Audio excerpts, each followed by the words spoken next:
Bonjour, c'est Ursule encore. On est le 7 octobre 2025. Alors je viens sonner la trompette aujourd'hui encore et je viens proclamer le retour de notre Seigneur Jésus-Christ. Amen. Soyons tous bénis, n'est-ce pas? Alors, tu es fait pour bénir. Amen. Tu es fait pour bénir. On vient de passer une vidéo dans laquelle, n'est-ce pas, le Seigneur nous informe que les clés du royaume sont entre nos mains. Ce n'est pas juste entre les mains de Simon-Pierre. Parce que ça veut dire que si c'était juste entre les mains de Simon-Pierre, alors, depuis que Simon-Pierre est parti, l'Église a arrêté d'évoluer. L'Église a arrêté de se développer. Mais ce n'est pas ça. N'est-ce pas? Alors, les clés du royaume ont été, n'est-ce pas, données à l'Église de Jésus-Christ. Maintenant, qui, n'est-ce pas, va saisir toute opportunité que Dieu lui donne, n'est-ce pas, pour faire l'œuvre à laquelle Dieu l'a appelé. Parce que Dieu ne force personne. Amen. Il ne force personne. Mais il nous intéresse tous d'abord à lui donner sa vie. Et puis une fois qu'on lui donne, à lui donner notre vie, pardon, et une fois qu'on lui donne notre vie, n'est-ce pas, la prochaine étape, c'est qu'il veut nous aider à accomplir tout ce que le Père a prévu pour nous d'accomplir. Alors très souvent, on est mal informé et puis on refuse d'aller plus loin. Mais donner sa vie à Jésus-Christ n'est que le point, n'est-ce pas, de départ, n'est-ce pas, d'une vie qui va jaillir jusqu'à dans l'éternité, parce que c'est ça que Jésus-Christ a dit, n'est-ce pas, la femme samaritaine. Et alors que tu es encore là sur cette terre, tu ne poses que des jalons, n'est-ce pas, de tout ce que le Père aimerait que tu accomplisses. C'est pourquoi je ne cesse d'encourager les gens, n'est-ce pas, à laisser de côté toutes ces choses-là qu'on aime et de les mettre juste en veilleuse et de faire ce que le Père aimerait qu'on fasse, parce que les jours, n'est-ce pas, c'est pas entre nos mains, n'est-ce pas? C'est Dieu qui est le maître des temps et des circonstances. On ne contrôle pas le temps, on ne contrôle pas nos jours. Alors, chaque jour que Dieu nous donne, que ce soit une occasion pour faire ce que Dieu attend de nous. Et tout ce qu'on aimerait faire, n'est-ce pas? Dieu nous permettra aussi de le faire. Amen. C'est très important. C'est comme ça qu'il faudrait voir les choses. Parce que souvent, il y a des gens qui pensent que s'ils laissent tout pour servir le Seigneur, alors ils auront tout perdu. Mais c'est le contraire. Jésus-Christ nous dit, n'est-ce pas, que d'abord, la clé, c'est de tout laisser pour servir le Seigneur. Et si c'est ça que tu fais, tu auras tout à gagner. Amen. Alors, Jean 4, le verset 14, parlant à la femme samaritaine, Jésus-Christ lui dit, donne-moi de l'eau. Et puis, elle lui dit, comment se fait-il que toi qui es juif, tu peux me demander de l'eau? Parce que les juifs et les samaritains n'avaient pas de relation, n'est-ce pas? Parce que les Judéens se trouvaient supérieurs aux Samaritains qu'ils jugeaient de peuples, n'est-ce pas, en train de pratiquer le péché et puis vivant avec d'autres peuples. Donc, les Judéens ne passaient même pas dans la Samarie pour traverser. Pour vous dire à quel point, n'est-ce pas, il y avait de l'animosité. Mais Jésus-Christ s'arrête à ce puits-là, le puits de Jacob, et il se met à parler à la femme samaritaine. Elle est étonnée et elle prête attention à tout ce qu'il dit. Et Jésus-Christ lui demande de l'eau. Elle dit, comment peux-tu me demander de l'eau? Comment? Parce qu'elle est étonnée. Dans le texte, ça ne ressort pas beaucoup, mais elle est étonnée par la simplicité de ce Judéen-là. Parce que les Judéens ne parlent pas aux Samaritains. Parce que les Samaritains sont des pécheurs, les Judéens se sentent supérieurs. Mais voilà un Judéen qui dit, veux-tu me donner de l'eau?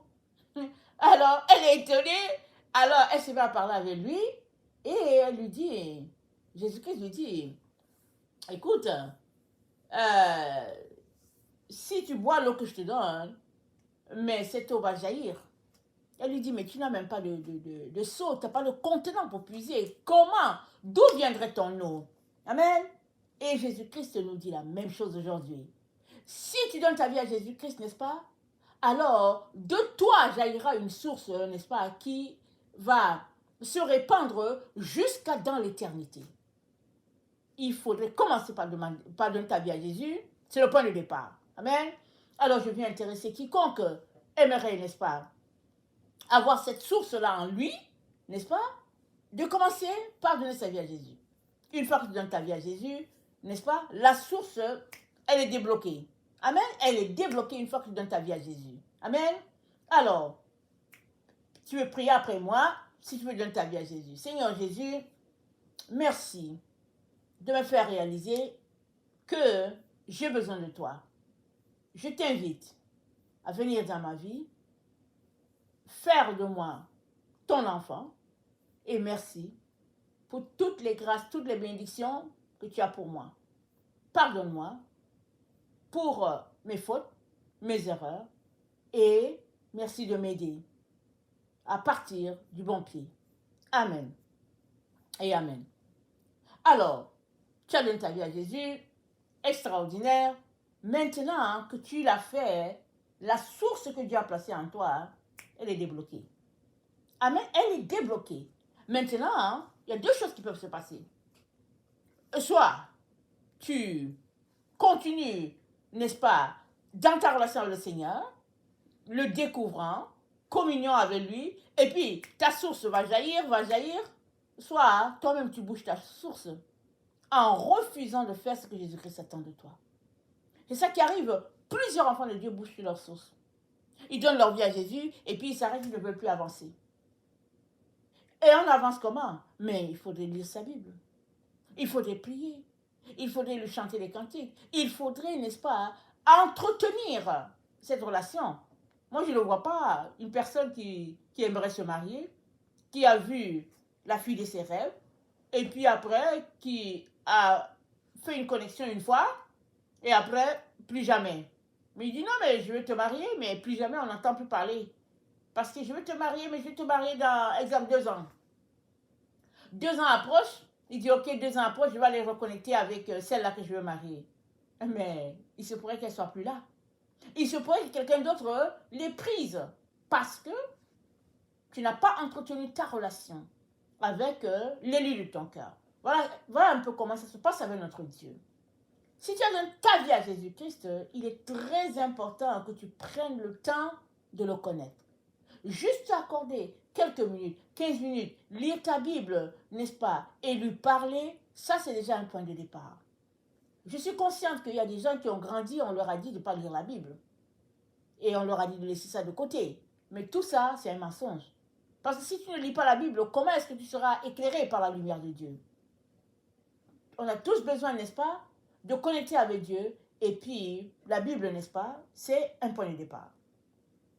Alors, Jésus-Christ lui dit, au verset 14 de Jean 4, « Mais celui qui boira de l'eau que je lui donnerai n'aura jamais soif. » Pourquoi?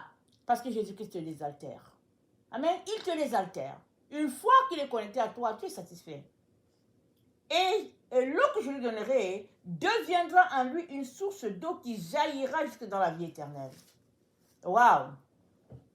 L'eau va jaillir jusque dans la vie éternelle. Comment? N'est-ce pas? Parce que tout ce que tu fais sur la terre, ça compte pour l'éternité. Amen. Ça compte pour l'éternité. Voilà pourquoi le Seigneur nous encourage à laisser de côté toutes ces choses qui nous distraient. Toutes ces choses qui vont boucher notre source. N'est-ce pas? Et ces choses, c'est quoi? Les choses du mal. La méchanceté, la cruauté, les œuvres, n'est-ce pas, des ténèbres, ça bouche notre source. Et le Seigneur nous indique comment faire pour que la source soit active. Alors, je m'excuse. Alors, dans Jean 4, le verset 23, c'est dit, « Mais l'heure vient, elle est déjà venue, où les vrais adorateurs adoreront le Père en esprit et en vérité. » Adorer Dieu en esprit et en vérité, ça débouche notre source. N'est-ce pas? Et l'adorer en vérité, n'est-ce pas, c'est laisser toutes ces choses du mensonge, toutes ces choses ténébreuses, n'est-ce pas? Notre source sera débouchée et cette source sera débouchée parce que Dieu habite en toi. Une fois que tu donnes ta vie à Jésus, tu es connecté au Fils et au Père. Regardons Jean 14. Jean 14, le verset 10, ça dit ceci. Jean 14, le verset 10. « Ne crois-tu pas que je suis dans le Père et que le Père est en moi? Les paroles que je vous dis, je ne les dis pas de moi-même. Et le Père qui demeure en moi, c'est lui qui fait les œuvres. Le Père demeure en Jésus. Et Jésus demeure en toi. Ça veut dire quoi? Ça veut dire que le Père demeure en toi. Alors arrête-toi, arrêtons-nous. Le Père de gloire demeure en moi. Le Père de gloire demeure en toi. Comment est-ce possible? Amen. C'est tout simplement que soit nous ne nous arrêtons pas pour réaliser, n'est-ce pas, toute la force qui est en nous à cause de Dieu qui vit maintenant en nous. Et c'est lui qui va nous permettre, n'est-ce pas, de réaliser ces œuvres-là. Amen. Parce que c'est ça qu'il faisait quand Jésus-Christ était sur cette terre. Jean 15, le verset 6 se dit, c'est ça le secret. Si quelqu'un ne demeure pas en moi, il est jeté dehors. Comme le serment, il sèche. Si quelqu'un ne demeure pas. Alors, Jésus-Christ nous dit, une fois qu'on lui donne notre vie, n'est-ce pas, lui, il vient demeurer en nous. Or, le Père demeure en lui. Alors, ça veut dire que Père et Fils sont en nous. Maintenant, on peut choisir de demeurer en Jésus ou bien refuser. On demeure en Jésus comment? On laisse toutes les autres choses qui distraient et puis on prend le temps avec lui, on communie avec lui, on sympathise avec lui, n'est-ce pas? Et puis, on a un temps, n'est-ce pas, de communion avec lui. Voilà comment on demeure en Jésus. Alors, tu pourrais dire, je n'ai pas le temps. Ok, si tu n'as pas le temps de demeurer en Jésus, tu as le temps pourquoi? Oh, je dois travailler, je dois faire ceci. Mais toutes ces choses-là sont secondaires par rapport à toi demeurer en Jésus. C'est Jésus qui doit être prioritaire. Alors que tu fais de lui la priorité des priorités, alors qu'il demeure en toi, le Père aussi est là, et puis toi aussi tu demeures en Jésus, finalement, tu demeures dans le Fils et tu demeures dans le Père, et les œuvres que Dieu a pour toi vont jaillir de toi. Parce que c'est eux qui sont en toi qui vont faire que ça va jaillir. C'est pas toi. Toi, ton travail, c'est juste de demeurer. C'est juste de communier. Et eux, ils font le travail. Et puis toi-même, tu seras étonné pour dire, waouh, comment se fait-il? Mais c'est parce que le Père et le Fils sont en toi. Alors, les choses vont jaillir de toi. Amen. Alors, dans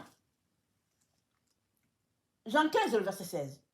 Ce n'est pas vous qui m'avez choisi, mais moi, je vous ai choisi et je vous ai établi afin que vous alliez et que vous portiez du fruit et que votre fruit demeure. Voilà. Alors Jésus nous a choisis, il nous a établis et il demeure en nous avec le Père et il fait que nous, n'est-ce pas, produisons du fruit si nous demeurons en lui. Et notre fruit va demeurer, n'est-ce pas, jusque dans l'éternité. C'est pour ça qu'il a dit à la femme samaritaine, la source en toi va jaillir jusque dans l'éternité. Regardez, on lit la Bible. On a entendu parler de la femme qui a donné ses 2 sous, qui a donné plus que tous les autres. Mais sa source est jaillie jusque dans l'éternité. On entend jusqu'aujourd'hui, on est au XXIe siècle. Elle a posé cette action au 1er siècle. Nous voici, on entend ça. Mais maintenant, sa source continue de couler dans l'éternité. Là où elle est, sa source continue de couler. C'est pas parce qu'on n'est pas au courant que ça ne se passe pas, ça coule. Et le Seigneur dit, c'est la même chose pour chacun d'entre nous. Pourvu que nous demeurions en lui. Amen. Alors, tout ce que Jésus-Christ, n'est-ce pas, a, tu l'as aussi. Amen. Tu l'as aussi.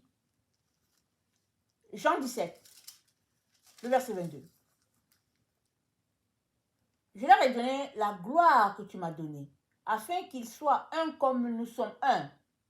Moi en eux, toi en moi, afin qu'ils soient parfaitement un, et que le monde connaisse que tu m'as envoyé et que tu les as aimés comme tu m'as aimé.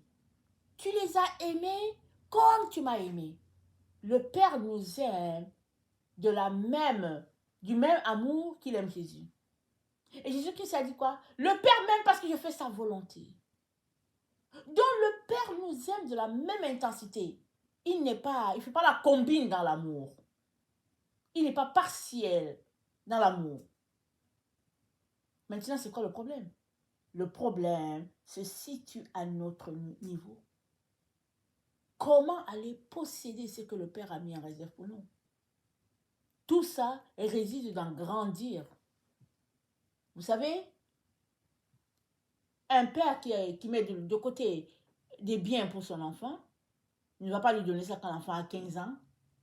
L'enfant va tout gaspiller, il va tout dilapider. Il va appeler tous les enfants du quartier, il va dire, venez, on va aller jouer à GameCube, et puis ils vont aller manger la crème glacée, et puis il va tout dilapider, parce qu'à 15 ans, c'est ça qu'on fait. On est content d'avoir les amis, on s'amuse.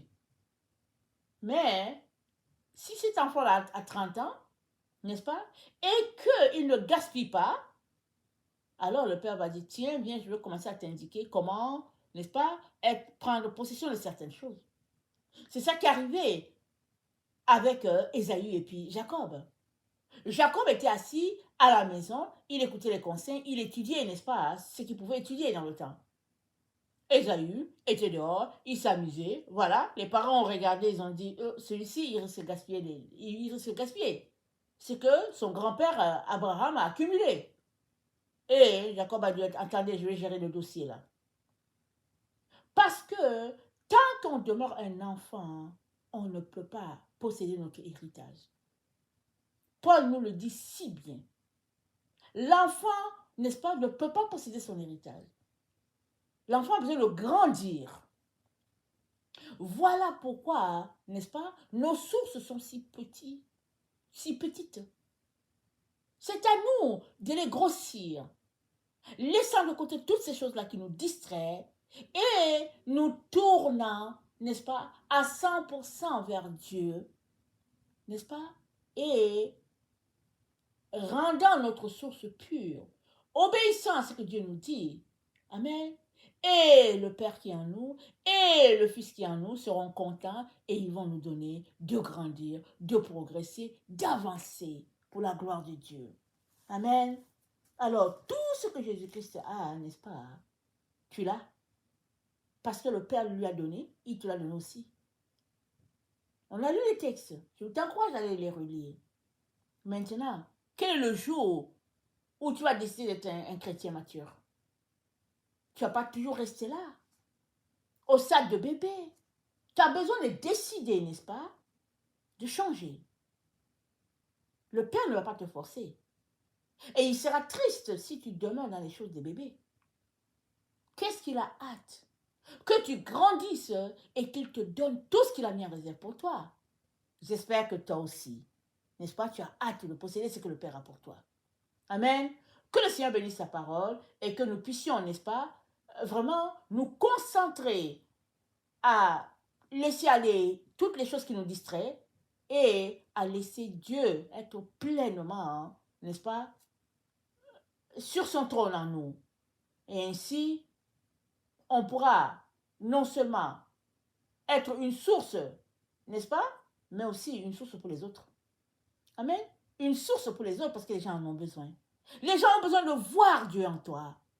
Et les gens ont besoin de dire, je veux ce Dieu-là. Je veux le connaître. J'aimerais l'aimer. J'aimerais ce que tu as. C'est ça que les gens ont besoin. Alors, sois tout simplement l'enfant de Dieu sur la terre. Et Dieu te donnera tout ce qu'il a pour toi. Amen. Soyons tous bénis. Amen. Alléluia. Amen.